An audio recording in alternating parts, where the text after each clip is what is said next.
as China continues to roll out measures to support its economy, boost consumption. How are all these micro businesses faring in the current environment?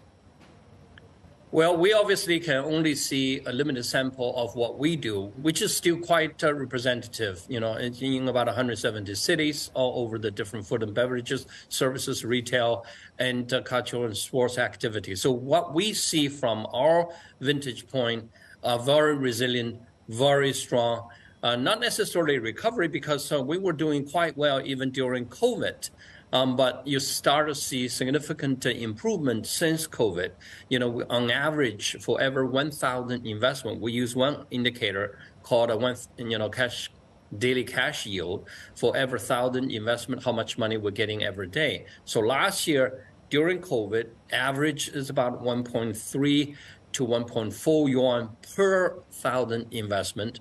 And year to date, no, not year to date, from inception to date, including COVID, on average now it's already recovered to 1.58, per 1,000. Year to date, we already start to hit 1.69 per 1,000 investment. So you can see strong growth. Obviously, we add a lot more shops in the later stages, and maybe change the same store numbers, but still a lot more people wanting capital because this capital is more for CapEx. Clearly, people are growing their businesses. That's why they are taking capital from us to open new shops. So you've got daily revenue obligations of this asset class, the DROs. You're able to tell the consumption patterns. What is it telling you about the health of the Chinese economy? Well, I think, because we're investing in such a diversified manner, some industries, perform better than others at different times. For example, if you look at all the daily cash yield, weekend is usually at $2, a little bit over $2. At Monday and Tuesday, it usually stays at $1.4. The peak is national holiday last year, which was at $2.3 renminbi per 1,000.